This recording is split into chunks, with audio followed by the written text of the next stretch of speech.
ГСП онлайн. Городские новости сейчас.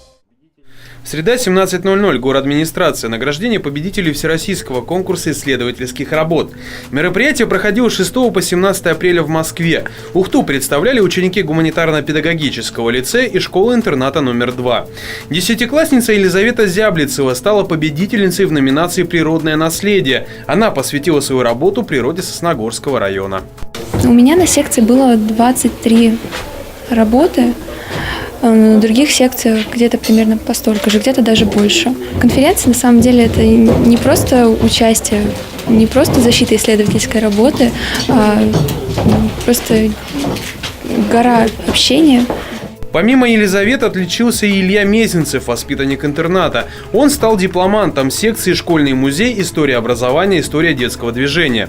Дипломы и памятные призы победителям вручил мэр Ухты Игорь Михель. Он же наградил благодарственными письмами преподавателей и родителей юных ученых.